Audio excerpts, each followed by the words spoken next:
ரேல்பெட்டி thoughts ராகவியின் அன்பு வணக்கங்கள்.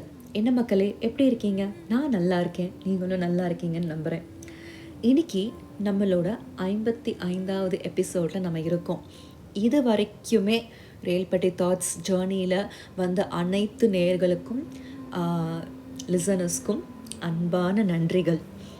கண்டிப்பாக இது ஒரு மைல்ஸ்டோன் அப்படின்றத நான் நினைக்கிறேன். நீங்களும் நம்புறீங்கன்னா கண்டிப்பாக உங்கள் ஃப்ரெண்ட்ஸ் அண்ட் ஃபேமிலிக்கு ரேல்பெட்டி தாட்ஸ் அப்படின்ற பாட்காஸ்ட்டை பற்றி சொல்லுங்கள், ஷேர் பண்ணுங்கள். என்னென்னா இது கொஞ்சம் ஒரு 10 நிமிஷம் 12 நிமிஷம் அந்த மாதிரி கொஞ்சம் தான் இருக்குன்னா, ஏதோ ஒன்று டிஃப்ரெண்ட்டாக இருக்குது, நம்மளை அந்த மெமரி லேனில் கூட்டிகிட்டு போகுது அப்படின்ற மாதிரி தான் இதை நான் ரெடி பண்ணணும். அப்படின்றதுக்காக ஒரு டைமும் கொஞ்சம் இதை பற்றி பேசலாம், இது மாதிரி யோசிச்சா மக்கள் கொஞ்சம் பின்னாடி போய் திங்க் பண்ணுவாங்களா, அவங்களும் இதை பண்ணியிருக்காங்களா அப்படின்றதெல்லாம் நான் அதுக்காக தான் சில கண்டெக்ட்ஸ்லாம் பார்த்தீங்கன்னா உங்கள் நாஸ்டாலஜியா லேனாக பிக்கப் பண்ணுற மாதிரி இருக்கும். இப்போ அந்த மாதிரி என்னென்னா, இன்றைக்கி திடீர்னு எனக்கு தோணுச்சு, ஃப்ரிட்ஜை ஓப்பன் பண்ணேன், பால் கெட்டு போயிடுச்சு. என்னடா இது, பால் இப்படி கெடுதே, அடிக்கடி கெடுதே அப்படின்ற மாதிரி பார்த்துட்டு இருந்தேன். இங்கெல்லாம் பால் ஒரு கேனில் கிடைக்கும். கேனை வச்சா என்னடா இது, நம்ம ஊரில் கிடைக்கிற மாதிரி ஃப்ரெஷ் பால் அப்படிலாம் கிடையாது. ஸோ கேனில் தான் பால் கிடைக்கும் கடைகளில். நீங்கள் வாங்கி ஸ்டோர் பண்ணிக்கணும், ஒரு வாரத்துக்கு யூஸ் பண்ணிக்கலாம். கெடுதே அப்படின்ற யோசிக்கும் போது, அப்போ திடீர்னு என் ஃப்ரெண்டு வீட்டுக்கு போய் பால் வாங்கிட்டு வரலாம் அப்படின்னு போயிருந்தப்போ, அவங்க வீட்டில் இந்த என்ன ஸ்டோர் பண்ணி வச்சுருந்தாங்கன்னா நெயில் பாலிஷ் ஸ்டோர் பண்ணி வச்சுருந்தாங்க ஃப்ரிட்ஜில். இதெல்லாம் நம்ம எங்கேயோ பார்த்த மாதிரி இருக்கே அப்படின்றது எனக்கு திடீர்னு தோணுச்சு. என்னென்னா, எங்கள் தாத்தாச்சி வீட்லேயும் என்ன பண்ணுவாங்கன்னா, அந்த ஃபெவிகாலு, அப்புறம் எதேதோ வித்தியாசமாக பேட்ரிஸ், சில பேர் வீட்டில் பேட்ரி ஸ்டோர் பண்ணி வைப்பாங்க. ஏதோ அங்கே ஸ்டோர் பண்ணி வச்சா அதோட லைஃப் இன்னும் எக்ஸ்டெண்ட் ஆகும். அப்புறம் நெயில் பாலிஷ் ஸ்டோர் பண்ணால் இன்னும் லைஃப் நல்லா வரும், கெடாது சீக்கிரம் அப்படின்னு. லிப்ஸ்டிக், சில பேர் லிப்ஸ்டிக்லாம் காஸ்மெட்டிக் ஐட்டம்ஸ் வாங்கிட்டு வந்தால், அதாவது பக்கத்துக்கு வீட்டுக்காரவங்க யூஎஸ் போயிட்டு வாங்கிட்டு வந்திருக்காங்க, அதனால் நம்ம இது நிறைய நாளுக்கு வச்சுருக்கணும் அப்படின்னு சொல்லிட்டு உள்ளே வைப்பாங்க.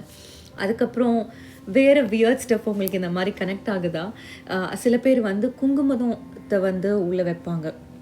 குங்குமத்தை உள்ளே வச்சு பாதுகாத்து நிறைய நாளைக்கு வரும் அப்படின்றதுக்காக. சில பேர் அகர்பத்தி வாசம் இருக்குல்ல, அதை ஃப்ரிட்ஜுக்குள்ளேயே வச்சுருந்தா வாசம் இருக்கும், அது வெளியே போகாது அப்படின்ற மாதிரிலாம் சில பேர் பண்ணுவாங்க. அப்புறம் எலக்ட்ரானிக், இந்த கேமரா ஃபிலிம்லாம் அந்த காலத்தில் வாங்கி வச்சாங்கன்னா ஸ்டோர் பண்ணி வைக்கிறதுக்கு குளிரான இடத்துலனா நிறையா வரும். ஆனால் அதெல்லாம் அப்படி ஒன்றுமே இல்லைங்க. இதெல்லாம் it's just a myth. Nail polish actually நீங்கள் உள்ளே ரொம்ப நாள் வச்சுருந்தீங்கன்னா ரொம்ப இறுகிடும், அப்புறம் போடுறதுக்கே வராது, அது சீக்கிரம் கெட்டு தான் போகும். அது நம்ம மக்களுக்கு தெரியாது. ஐ மீன் எல்லாருக்கும் இல்லை, சில பேர்த்துக்கு. அதே மாதிரி பார்த்திங்கன்னா பேட்ரியுமே இப்போ வர பேட்ரிஸ்லாம் அப்படி இல்லை. ரெஃப்ரிஜரேஷன் ரெக்வயர்டா அப்படின்றதுலாம் ரியாலிட்டி அப்படி இல்லை. அது கொஞ்சம் அஃபெக்ட் தான் ஆகும். மாடர்ன் பேட்ரிஸ் இன்னும் லைஃப் லாஸ்டிங்காக தான் வருது. அதே மாதிரி ஃபிலிமுமே சேர்ந்து ஈரப்பதம் இருக்கும், ஈரப்பதம் பட்டுச்சே இருந்ததுன்னா அது சீக்கிரம் கெட்டு போயிடும்.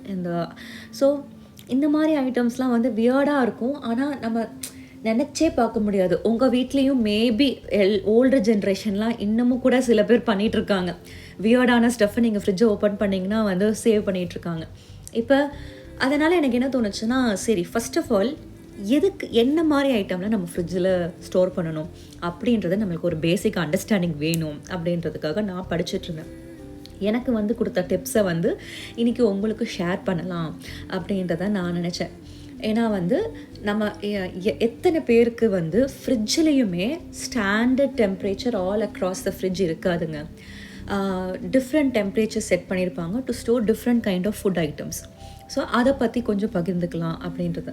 ஸோ டாப் ஷெல்ஃப் எப்போவுமே ஃப்ரிட்ஜில் கொஞ்சம் லைட் கம்மி டெம்பரேச்சராக இருக்கும், லைக் 2 to கம்மி சில்னஸாக இருக்கும், கம்மி டெம்பரேச்சர் 2 to 3 டிகிரி செல்சியஸ் அப்படி தான் வச்சுருப்பாங்க. ஏன்னா இப்போ ஃபார் எக்ஸாம்பிள் நீங்கள் இன்றைக்கி சாப்பிட்றீங்க, மீதி ஆயிடுச்சு, உங்கள் சாம்பாரோ ரசமோ இல்லை வெளியே வாங்கிட்டு வந்த ஃப்ரைட் ரைஸ் மீதி ஆயிடுச்சுன்னா அதை உள்ளே தூக்கி வைக்கணும் அப்படின்றதுக்கு அது கம்மி டெம்பரேச்சர் போதும். ஏன்னா அடுத்த நாள் நீங்கள் எடுத்து சூடு பண்ணி சாப்பிட தான் போகிறீங்க, சூடு தான் பண்ண போகிறோம் அப்படின்னா அதுக்கு கம்மி டெம்பரேச்சர் போதும். அதுக்கு அடுத்த ஷெல்ஃபில் யூஸ்வலி உங்கள் பால் ஐட்டங்கள், ஏன்னா அது கொஞ்சம் டெம்பரேச்சர் அதிகமாக இருக்கும். பால் ஐட்டம்லாம் மிஞ்சி போனால் 2-3 நாளுக்குள்ளே தீக்கணும் அப்படின்பாங்க. ஸோ அதனால் பால் தயிர் இதெல்லாம் அந்த மிடில் ஷெல்ஃபில் வைக்கணும். லாஸ்ட் ஷெல்ஃபில் என்ன இருக்கும்னா உங்களோட சிக்கன், மட்டன் இந்த மாதிரி நான்வெஜ் ஐட்டம் ஏதாவது வாங்கி நீங்கள் ஸ்டோர் பண்ணணும். ஏன்னா அதுக்கெலாம் வந்து ரொம்ப சில்னஸ் இருக்கணும். ரொம்ப சில்னஸ் ஏன் இருக்கணும் அப்படின்னா, அப்போ தான் அந்த பாக்டீரியா க்ரோத் வந்து அதில் வளராது. ஹை டெம்பரேச்சராக இருந்ததுன்னா சீக்கிரம் பாக்டீரியா க்ரோத் இருக்கும். ஸோ அதுக்காக ஸ்டோர் பண்ணுறதுக்காக சிக்கன் அதெல்லாம் வந்து அடிரோவில் இருக்கும். அதுக்கப்புறம் வந்து வெஜிடபிள் ட்ரே அப்படின்றதே தனியாக இருக்கும். எப்போயாவது யோசிச்சிருக்கீங்களா ஏன் அதுக்கு மட்டும் தனியாக இருக்குது அப்படின்னா, அதுக்கு கொஞ்சம் ஹியூமிடிட்டி வேணும். ஃப்ரிட்ஜில் வந்து கம்ப்ளீட் ட்ரை ஐஸாக இருக்காமல் வெஜிடபிள்ஸ்க்கு மட்டும் கொஞ்சம் ஈரப்பதம் இருந்தால் தான் அது நிறைய நாளைக்கு வரும். அதுலேயுமே டிஃப்ரென்ஸ் இருக்குங்க. சில ஃப்ரூட்ஸை நீங்கள் vegetable trace like bananas, apple இந்த மாதிரி ஐட்டம் நீங்கள் வெஜிடபிள் ட்ரேயில் வைக்கும் போது என்னென்னா எத்திலின் கேஸ் வந்து உற்பத்தி ஆகும். அது உற்பத்தி ஆச்சுன்னா ஆக ஆக ஆக அது மற்ற ஐட்டமையும் ஸ்பாயில் பண்ணி விட்டுரும். ஸோ வந்து அதுக்கான அதாவது ஹை ஹியூமிட் லேயர் இருக்குது, லோ ஹியூமிட் லேயர் இருக்குது. ஸோ ஹை ஹியூமிடிட்டி லேயரில் தான் இந்த மாதிரி எத்திலின் ப்ரொடக்ஷன் கூடிய ஐட்டம்ஸ் லைக் ஃப்ரூட்ஸோ அந்த மாதிரி வைக்கலாம். கீழே பார்த்திங்கன்னா வந்து இந்த உங்கள் கீரை, கருவேப்பில்லை, கொத்தமல்லி இதெல்லாம் வைக்கலாம். ஏன்னா வந்து லோ ஹியூமிடிட்டியாக இருக்கும். அது என்ன பண்ணுன்னா உங்களுக்கு இலையை வந்து ஃப்ரெஷ்ஷாகவே வச்சுருக்கும். சில பேர் என்ன பண்ணுவாங்கன்னா போயிட்டு வந்தோடனே இந்த வெஜிடபிள்ஸ்லாம் கழுவி நீட்டாக வச்சிடணும் அப்படின்னு சொல்லிட்டு ஒழுங்காக கழுவுவாங்க. ஆனால் காய வைக்க மாட்டாங்க. காய வைக்காமலே ஒரு மேபி லைட்டாக தொடச்சிட்டு அப்புறம் இல்லாட்டி அப்படியே வச்சுருவாங்க. அது வந்து சீக்கிரம் கெட்டு போயிடும். அதாவது சஜஷன் வே என்னென்னா, நீங்கள் சமைக்கிறதுக்கு முன்னாடி கருவேப்பிலையை கழுவி போடுங்க. அது வெரி ஈஸி. இல்லை நல்லா காய வைக்கணும், லைக் நல்ல 1 day ஃபுல்லாக நல்லா காய வச்சு அதுக்கப்புறம் வைக்கிற மாதிரி இருந்தால் நீங்கள் கழுவிட்டு உள்ள வைங்க. இல்லைன்னா அது சீக்கிரம் கெட்டு போயிடும். அதே மாதிரி அந்த டோர்கிட்ட சில ஷெல்ஃப்ஸ் இருக்கும் தெரியுமா, அங்கே வந்து யூஸ்வலாக வந்து நம்மளோட பிக்கிள் இல்லை கெச்சப் இந்த மாதிரி ஐட்டம், ஏன்னா டோர்கிட்ட இருக்கிறது தான் ஹை டெம்பரேச்சர். ஸோ ஈஸியாக கெடாது. ஒரு இது 2 மாதம் 2.5 மாதம் வரைக்கும் வரும் அப்படின்ற ஐட்டம் தான் டோர்கிட்ட வைக்கணுமே. ஆனால் இப்போ நான்லாம் என்ன பண்ணேன்னா, என்னோடய மிஸ்டேக் வந்து பாலை மிடில் ஷெல்ஃபில் வைக்காமல் இந்த இருக்கிறதுலே ஹையஸ்ட் டெம்பரேச்சர் வச்சா பின்ன கெடாமல் என்ன நல்லாவா இருக்கும், 2-3 நாளே கிட்ட போயிடும். ஸோ இது வந்து ஒரு டெக்னிக். இது வந்து எனக்கே இப்போ தான் தெரிய வந்தது. ஸோ இப்படி நான் ஸ்டோர் பண்ணுறேன்னா, இப்போ எத்தனையோ பேர் எந்த விதமான விஷயங்களுக்கு ஆர்கனைஸ்டாக இருப்பாங்க. ஆனால் கிச்சன்லேயுமே ஷெல்ஃபிலலாம் அதை ஆர்கனைஸ்டாக இருப்பாங்க. எத்தனை பேர் அந்த ஃப்ரிட்ஜில் ஆர்கனைஸ்டாக இருக்கும் அப்படின்றது ஒரு கேள்விக்குறியாக இருந்தது. ஸோ இந்த இதில் இவ்வளோ விஷயங்கள் இருக்கா அப்படின்ற மாதிரி எனக்கு தோணுச்சு. சில பேர் வந்து அந்த பல்சஸ் அதெல்லாம் கூட ஃப்ரீசரில், அதாவது ஃப்ரிட்ஜு வந்து ஒரு கோயில் மாதிரி வச்சுக்கோங்களேன். இருக்க வேண்டிய இடத்துல ஸ்தலத்தில் அப்படி இருந்தால் தான் வந்து அது கொஞ்சம் ப்ளசண்ட்டாக அழகாக இருக்கும். இல்லைன்னா வந்து அது வந்து எதுக்குன்னே வைக்கிறோம், எதுக்குன்னே தெரியாமல். அதே மாதிரி சில பேர் போட்டுட்டு மறந்துடுவாங்க என்ன இருக்குது ஃப்ரீசரில். வந்து அதாவது அந்த ஃபாரின்லேருந்து வாங்கிட்டு வந்திருக்கோம் அப்படின்னா ஃப்ரிட்ஜில் தூக்கி வச்சுருவாங்க. இல்லை பருப்பு வாங்கி ரொம்ப நாள் வரணும் அப்படின்றதுக்காக ஃப்ரிட்ஜில் தூக்கி வச்சுருவாங்க. வைக்க வேண்டிய ஐட்டம்ஸ்னு சிலது இருக்குது. முதல்ல வந்து அதை வைக்கலாமா வேண்டாமா கொஞ்சம் அதை பற்றி யோசிங்க.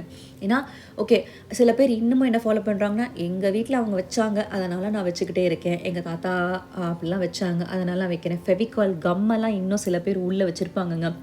எனக்கு தெரியும் இங்கே எத்தனை பேர் இதை கேட்டுட்ருக்கிறீங்க, உங்களுக்கு ரிலேட் ஆகுதான்னு பாருங்கள். கண்டிப்பாக ஏதாவது ஒன்று வியர்டாக நீங்கள் ஸ்டோர் பண்ணி இன்னும் வியர்டாக நான் யோசிச்சு சாக் பீஸ்லாம் உள்ளே வச்சுருப்பாங்க. அதெல்லாம் நினைக்கும் போது அடடான்ற மாதிரி இருக்கும். ஸோ இந்த ரெயில்பெட்டி தாட்டோட நான் கிளம்ப வேண்டிய நேரம் வந்தாச்சு மக்களே. இது எதுக்குன்னா, இந்த மாதிரி வியர்டாக அவங்க யாரெல்லாம் ஸ்டோர் பண்ணியிருக்காங்க அப்படின்னு நீங்கள் நினச்சிங்கன்னா அவங்களுக்கு கண்டிப்பாக இந்த எபிசோடை ஷேர் பண்ணி என்னென்ன ஷெல்ஃபில் என்னென்ன எப்படி ஆர்கனைஸ்டாக வைக்கணும் அப்படின்றத சொல்லியிருக்காங்க அப்படின்றத கேளுங்க. அதனால் அவங்களுக்கெல்லாம் ஷேர் பண்ணி நறுக்குன்னு ஒரு கிளிக் பண்ணி சுருக்குன்னு ஒரு தாட்டை கேட்டுட்டு போக சொல்லுங்கள். அது மட்டும் இல்லாமல் இப்போல்லாம் வந்து நம்மளுக்கு அடுத்தடுத்து ஃபெஸ்டிவல்ஸ்லாம் வருது. ஆயுத பூஜை, சரஸ்வதி பூஜை, அதுக்கப்புறம் தீபாவளின்னு எல்லார் வீட்லேயும் பலகாரம்லாம் போட ஆரம்பிச்சிருப்பாங்க. அதனால் ஸ்வீட்ஸ்லாம் ப்ராப்பராக எப்படி சேவ் பண்ணி நிறைய நாள் வரணும் அப்படின்றத யோசிங்க இப்போலேருந்தே.